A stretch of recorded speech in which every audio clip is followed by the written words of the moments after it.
ఈరోజు వాక్యం చెప్పుకుందాం. వాక్యం చెప్పుకునే ముందు చిన్న ప్రార్థన చేసుకుందాం. పరిశుద్ధమైన తండ్రి, ప్రేమగల యేసయ్యా, నీ నామానికి అనేక వందనాలు స్తోత్రాలు చెల్లిస్తున్నాం. ఈ దినమున వాక్యం బోధించడానికి నీ బలము, నీ శక్తి, ధ్యానము నాకు దయచేయండి.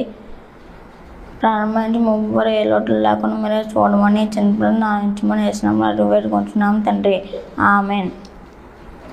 ఈరోజు నేను చెప్పబోయే అంశం అబద్ధం చాలా ప్రమాదకరం. అబద్ధం నిజంగా చాలా ప్రమాదకరం అండి. మీకు చిన్న కథ చెప్తాను.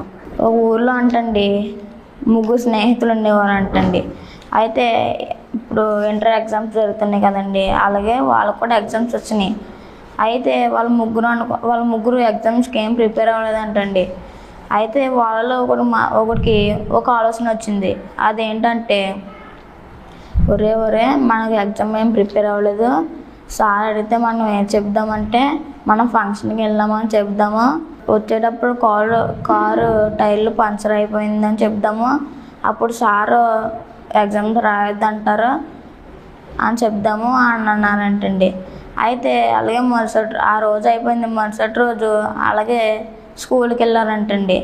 అయితే అందరూ ఎగ్జామ్స్ పెడుతుండగా వీళ్ళు ముగ్గురు లేచంటండి, సార్ మేము నిన్న ఫంక్షన్కి వెళ్ళాం సార్, వచ్చేటప్పుడు కారు టైర్ పంచర్ అయ్యింది సార్, మేము ఇంటికి ఆ కారుని దోసుకుంటూ వచ్చాం సార్, అందుకే లేట్ అయిపోయింది, మేము ఏం ప్రిపేర్ అవ్వలేదు అన్నారంటండి. అయితే ఆ సార్ అన్నారు, అయితే మీరు ఏం ప్రిపేర్ అవ్వలేదు అంటున్నారు కదా, మీకు రేపు ఎగ్జామ్ పెడతాను, బాగా ప్రిపేర్ అయ్యి రండి అని అన్నారంటండి. అలాగే ఆ రోజు కూడా అయిపోయింది. తర్వాత రోజు కూడా వచ్చేసిందండి. అలాగే ఆ ముగ్గురు ఎగ్జామ్ పెట్టిన పేపర్లో 2 క్వశ్చన్లు ఇచ్చారంటండి. ఆ 2 క్వశ్చన్లు ఏంటో తెలుసండి? ఒకటేమో వాట్ ఈస్ యువర్ నేమ్, నీ పేరేంటి, ఇంకోటేమో మీరు ఫంక్షన్కి వెళ్ళి వచ్చారు కదా, ఏ టైర్ పంచర్ అయింది అని పెట్టారంటండి. ఆ 2 క్వశ్చన్లే, ఇంకేం పెట్టలేదంటండి. మిగతా వాళ్ళు అనుకుంటున్నారంట, ఒరే ఏంట్రా బాబు వీళ్ళకి సింపుల్ క్వశ్చన్లు పెట్టారు, మనకేమో పెద్ద పెద్ద క్వశ్చన్లు పెట్టేశారు, వాళ్ళకి ఫుల్ మార్క్స్ వచ్చేస్తాయి, మనకేమో తక్కువైపోతే వాళ్ళు క్లాస్ ఫస్ట్ వచ్చేస్తారు అనుకున్నారంటండి. అయితే ఆ 2 క్వశ్చన్లు ఇచ్చారు కదండి. అయితే వాళ్ళందరూ వాళ్ళ పేర్లు రాశారు. కానీ 2వ క్వశ్చన్ మాత్రం ఏ టైర్ పంచర్ అయిందని అడిగారు కదండి.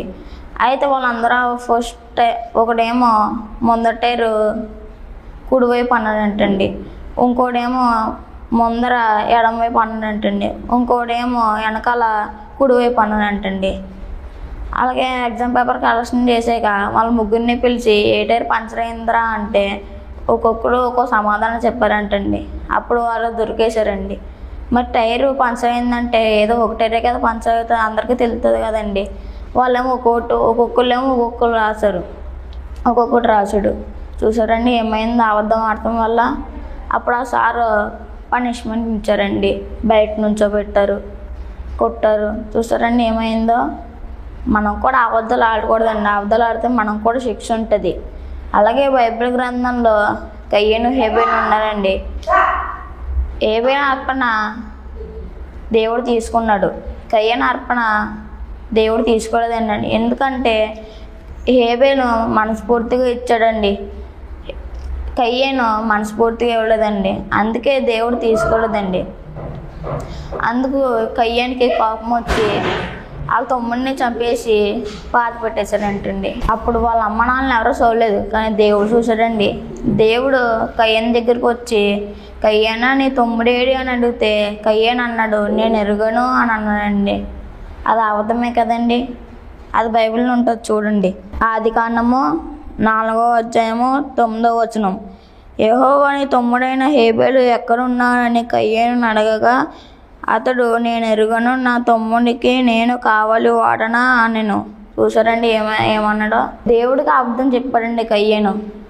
మనం ఎవరు చెప్తున్నాం? మనం అయితే పిల్లలైతే స్కూల్లో సార్లు చెప్తారండి, మనమైతే అమ్మ నాన్నలు చెప్తాము. కానీ కయ్యను మాత్రం దేవునికి చెప్పాడండి, చాలా తప్పు చేశాడండి. అబద్ధం అనేది ఓ పాపమే. మీకు రుజువు చేయాలంటే బైబిల్లో కూడా ఉందండి, ఆజ్ఞల అతిక్రమమే పాపం అని ఉంది. ఆజ్ఞలో ఒక ఆజ్ఞ ఏంటి? అబద్ధం ఆడకూడదని ఉంది. అంటే కయ్యను పాపం చేశాడా లేదా? చేశాడండి.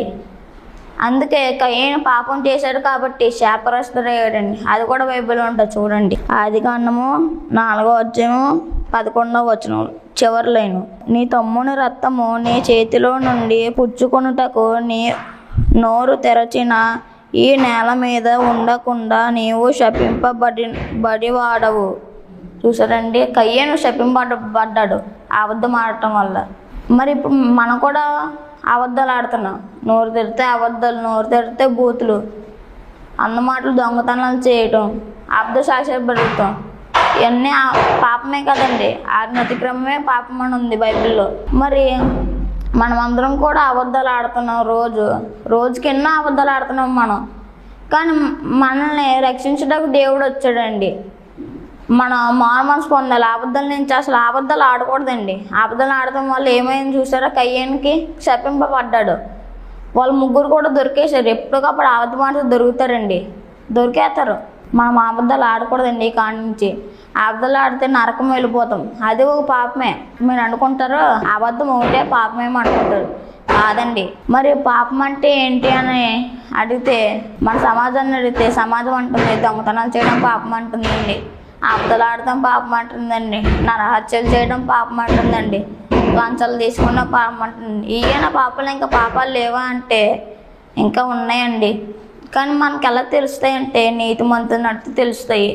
మరి నీతిమంతులు ఎవరైనా ఉన్నారంటే బైబిల్ అంటుంది నీతిమంతులు లేదు, ఒక్కరునూ లేదు, అందరూ పాపం చేసి దేవుని అనుగ్రహించి మహిమను పొందుకోలేకపోతున్నాడని ఉంది. అవునా కదా? మరి ఎలా తెలుస్తుంది మనకి ఇంకా పాపాలంటే? బైబిల్లో ఆజ్ఞ అతిక్రమమే పాపం అని ఉంది కదండి. అంటే ఆజ్ఞల అతిక్రమమే పాపం అని ఉంది. ఏ ఆజ్ఞలు? దేవుడు మన మీద నిర్గమాకాండం 20వ మన మీద కొన్ని ఆశలు పెట్టుకున్నాడు. ఆ ఆశలు మనం అతిక్రమిస్తే అది పాపం అండి. వాటిని పాటించకుండా అబద్ధాలు ఆడుతూ ఆజ్ఞ అతిక్రమించుతూ ఉంటే మనం నరకం వెళ్ళిపోతాం. జాగ్రత్త బిడ్డలారా, మనం అబద్ధాలు ఆడకూడదు, పాపం చేయకూడదు. ఇప్పటి నుంచి మనం మారు మనసు పొందడం, అబద్ధాలు ఆడకుండా ఉండడం. ప్రియమైన బిడ్డలారా, ఇప్పుడు కయ్యను అబద్ధం ఆడి శాపగ్రస్తుడయ్యాడండి. చూసారా ఏమైందో? అలాగే అబద్ధం ఆడిన గెహజీ కృష్ణలోకి అయ్యాడండి. అననీయ సప్ఫీరా అయితే చచ్చిపోయారండి. చూసారా అబద్ధం ఆడటం వల్ల ఏమైందో? ఇక నుంచి మనం కూడా అబద్ధాలు ఆడుకుందాం ఉంటాం. ఈ చిన్న మాటలు దేవుడు దీవించును గాక. ఆమేన్. చిన్న ప్రార్థన చేసుకుందాం.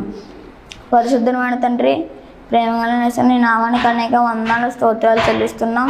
ఇది అమ్మిన వాక్యాలనైనా ఓ చెవంట విను, చెవంట వదిలేకుండా, ఓ చెవంట విను నోట్తో వదిలేకుండా, చెవంట విను హృదయంలో దాచుకునే ధ్యానాన్ని మాకు దయచేయండి. ఈ వాక్యం అందరూ హృదయాల్లో భద్రపరచమని యేసు నామంలో అడిగి వేడుకొంచున్నాము తండ్రి. ఆమేన్. అందరికీ వందనాలండి.